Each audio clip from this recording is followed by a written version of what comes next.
Hola, muy buenas tardes. Hoy me encuentro con mis compañeros Máximo Millicay y Mariano Chávez, y el que habla es Nahuel González. Hoy venimos a presentar el libro de El mundo de Sofía, en donde vamos a hablar sobre los primeros 3 capítulos. El capítulo 1, El Jardín de Edén, narra la historia de Sofía, quien regresa a casa desde la escuela. Durante su camino, habla con su amiga Jorunn sobre los robots y la comparación entre el cerebro humano y un ordenador. Sofía no está segura si está de acuerdo con la idea de que los humanos son tan solo máquinas. Después de separarse de Jorunn, Sofía llega a su casa ubicada en una urbanización de chalets al borde de un bosque. Camina por el camino del trébol, donde se observa la naturaleza en crecimiento durante la primavera. Se pregunta sobre el proceso detrás del florecimiento de la vegetación después del invierno. Al llegar a su casa, revisa el buzón que suele estar lleno de cartas. Sofía encontró una carta en el buzón dirigida a ella sin remitente ni sello. La carta solo contenía una pregunta: ¿quién eres?, sin saludos ni explicaciones adicionales. Después de alimentar a Sherkan, Sofía se sentó en una banqueta de la cocina con la carta en la mano. La pregunta ¿quién eres?, la desconcertó. A pesar de ser Sofía, se cuestionó quién era en realidad y si sería diferente si tuviera otro nombre. Se miró en el espejo y afirmó ser Sofía, pero la imagen reflejada no respondió. Sofía intentó interactuar con su reflejo, pero sin éxito. Aunque trató de anticiparse a su imagen, ambas acciones eran iguales de rápidas. Preguntó ¿quién eres?, al espejo, pero no supo la respuesta. En breve instante, llegó a cuestionarse si fue ella o su reflejo quien hizo la pregunta. Sofía apuntó hacia el espejo y afirmó: ¿tú eres yo?, pero no obtuvo respuesta de la imagen reflejada. Al no recibir respuesta del espejo, Sofía decidió darle la vuelta a la pregunta y dijo: ¿yo soy tú? Se cuestionaba si su aspecto estaba determinado por el difícil parto que había tenido y si era injusto no haber tenido elección en su propio aspecto o incluso en ser un ser humano. Sofía decidió ir a hacer sus deberes de naturales, pero luego cambió de opinión y optó por salir al jardín. Cuando se encontró por afuera, con la misteriosa carta en la mano, reflexionó sobre una experiencia de existir en ese momento y lugar, como si estuviera en un cuento maravilloso. Sin embargo, también comenzó a pensar en la inevitabilidad de su propia muerte y la posibilidad de una vida más allá de ella. Se preguntó si era justo que la vida tuviera que terminar en algún momento y recordó la reciente muerte de su abuela y cómo la extrañaba. A medida que caminaba por el sendero de grava, se dio cuenta de que la misma vida y la muerte eran dos aspectos inseparables de la misma realidad, como las caras opuestas de una moneda que daba vueltas constantemente. Cada vez que se enfocaba en una cara, la otra se volvía igualmente prominente. Sofía reflexionó sobre cómo la sensación de existir y la compensación de la mortalidad están interconectados. No se puede experimentar una sin pensar en la otra. Se preguntó si la gente necesitaba enfrentar situaciones difíciles por apreciar realmente la vida. Consideró si las cartas misteriosas eran una forma de hacer que la gente cuestionara su existencia y el mundo en el que vivían. Intrigada por las cartas, Sofía regresó a su casa para revisar el buzón. Y nuevamente encontró otro sobre idéntico con su nombre. Dentro de este sobre había una nueva pregunta que decía: ¿de dónde viene el mundo? Aunque esta pregunta parecía difícil, Sofía pensó que era válida y justificada y por primera vez se cuestionó por qué vivir en un mundo sin cuestionar su origen. Desconcertada por las cartas, Sofía decidió retirarse al callejón, su escondite secreto. El callejón era un espacio en su jardín rodeado de arbustos y un viejo cesto que nadie había cuidado en años. A través de agujeros en el cesto podía observar su jardín y a su familia. Desde pequeña, este lugar se convirtió en su refugio donde podía estar sola y reflexionar. Sofía contempló su jardín como un mundo en sí mismo, relacionándolo con el jardín de Edén en el Génesis. La pregunta ¿de dónde viene el mundo?, la llevó a reflexionar sobre la procedencia del universo y consideró la posibilidad de que el universo hubiera existido siempre o que Dios hubiera creado, pero ambas respuestas generaban preguntas adicionales. Sofía se sintió atrapada en un ciclo de preguntas sin respuestas definitivas. La llegada de una postal dirigida a Hilde Möller y enviada a su dirección desconcertó a Sofía. El remitente resultaba ser su padre y la felicitación era para el 15º cumpleaños de Hilde. Sin embargo, la postal había sido enviada a la dirección de Sofía, lo que la dejó confundida y con más preguntas. ¿Quién era Hilde y por qué su padre había enviado la postal a su dirección en el lugar de la correcta? Sofía se enfrentó a 3 enigmas: el origen de las cartas misteriosas en su buzón, las preguntas profundas que contenían y la conexión entre esas cartas y la postal destinada a Hilde Möller. A medida que reflexionaba sobre estos enigmas, se dio cuenta de que su vida normal se había transformado en algo extraordinario y lleno de incógnitas. En el capítulo 2, Sofía se encontraba en la escuela. Encontraba difícil prestar atención en el instituto, deseando que se hablaran más temas profundos. Se preguntaba si alguien tenía respuesta a las grandes preguntas sobre la naturaleza humana y el origen del mundo. Sentía que esas preguntas eran más importantes que las materias escolares normales. Al revisar el buzón, Sofía esperaba encontrar una nueva carta del remitente anónimo, pero solo había una carta del banco y sobres para su madre. Sin embargo, al cerrar la puerta, notó su nombre en uno de los sobres grandes que decía: Curso de Filosofía, trátese con mucho cuidado. En el sobre, Sofía encontró 3 hojas escritas a máquina y unidas con un clip. Comenzó a leer el contenido. La carta hablaba sobre los diversos intereses y pasatiempos que tienen las personas. Sin embargo, la carta planteaba una pregunta importante: ¿existe algo que debería interesar a todas las personas, sin importar quiénes sean o dónde vivan? La respuesta era que sí. Había ciertas cuestiones que deberían interesar a todos los seres humanos, y precisamente sobre esas cuestiones trataría el curso de filosofía al que se refería la carta. El contenido de la carta continuaba explorando cuestiones filosóficas. Se planteaba la pregunta de qué es lo más importante en la vida, dependiendo de las necesidades y circunstancias de cada persona. Las respuestas podrían variar, como la comida para alguien hambriento, el calor para alguien con frío o la compañía para alguien que se siente solo. Sin embargo, los filósofos sostienen que hay algo más que todos los seres humanos necesitan, incluso después de cubrir estas necesidades básicas. El interés por estas preguntas no es casual ni fortuito, sino que ha preocupado a los seres humanos a lo largo de la historia. Las cuestiones sobre el origen del universo, el planeta y la vida en él son más grandes y trascendentales que otros temas de interés más mundanos.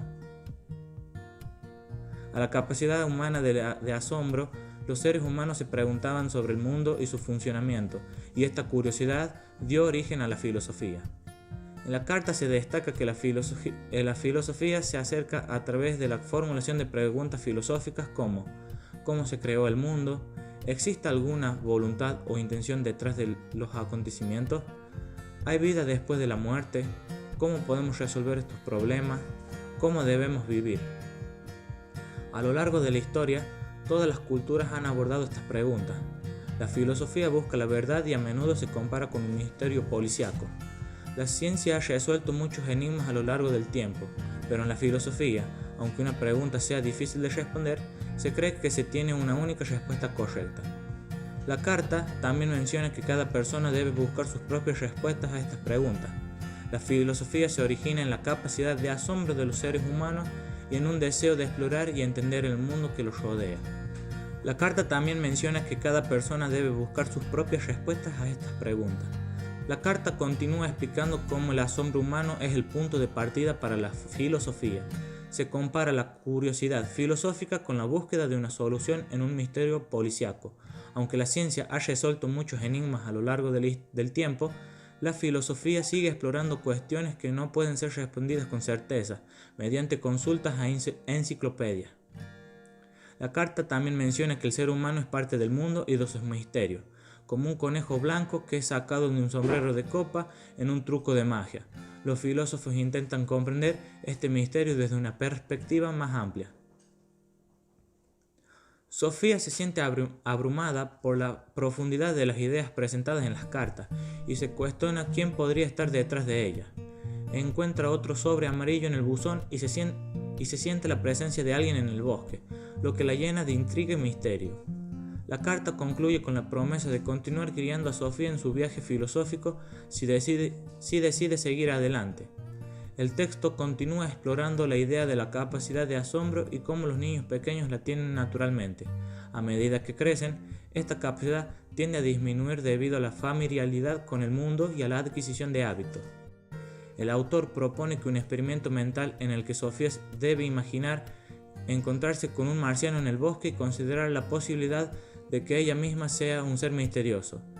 La idea es que el autodescubrimiento pueda ser tan asombroso como encontrar a un ser de otro planeta.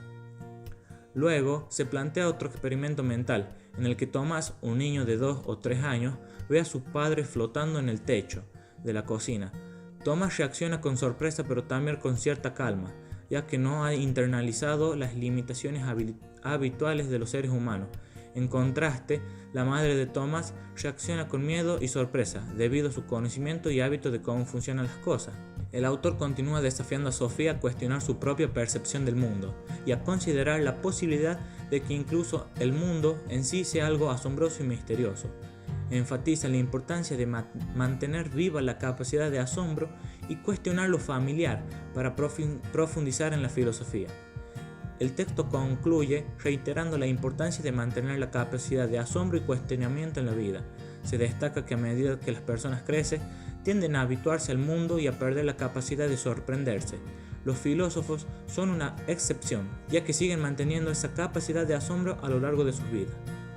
El autor subraya que la vida en sí es un enigma, y que incluso antes de aprender a pensarlo, los seres humanos sienten la misteriosa naturaleza de la vida. El mundo puede ser visto como algo normal para muchos adultos, pero los filósofos siempre mantienen la capacidad de asombro.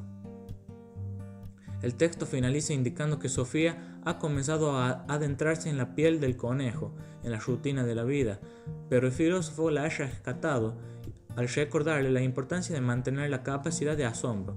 Las cartas anónimas y el curso de filosofía son símbolos de este rescate. Se sugiere que el remitente desconocido la ha salvado de la indiferencia de la vida cotidiana. En resumen, el texto aborda la idea de la capacidad de asombro y cómo los filósofos y los niños pequeños comparten estas características. Destaca que a medida que las personas envejecen, pueden perder esta capacidad, pero los filósofos la mantienen viva. Sofía es desafiada a mantenerse despierta ante el misterio y la maravilla de la vida. Sofía se reúne con su madre y le expresa sus pensamientos sobre la extrañeza de la existencia y el mundo. Su madre se sorprende y no sabe cómo responder. La madre, buscando cambiar el tema, le dice a Sofía que tiene que hablar con ella sobre un asunto serio. Sofía sospecha que su madre está preocupada por su bienestar y le pregunta si ha estado involucrado en algo relacionado con las drogas.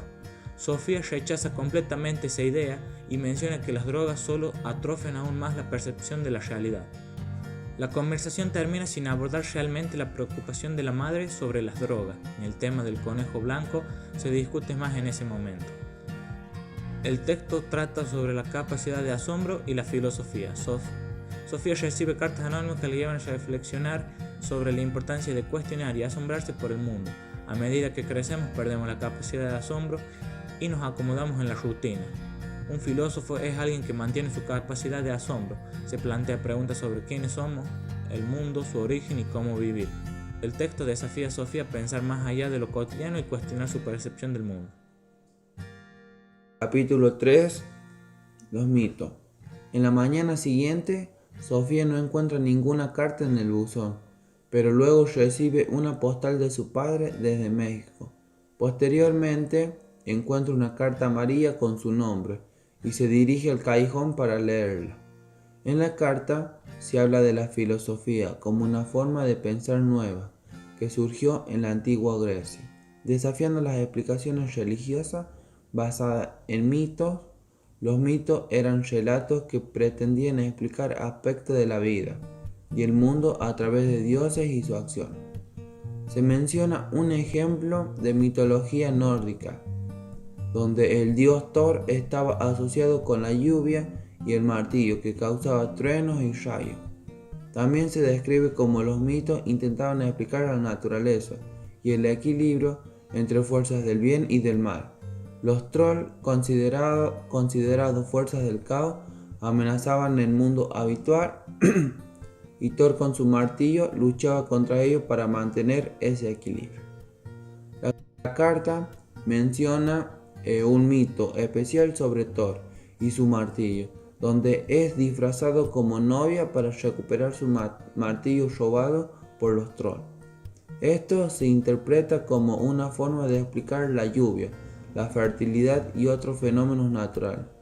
La carta luego compara esta visión mítica del mundo con la filosofía griega, donde los filósofos comienzan a cuestionar y criticar los mitos y a buscar explicaciones naturales basadas en la razón.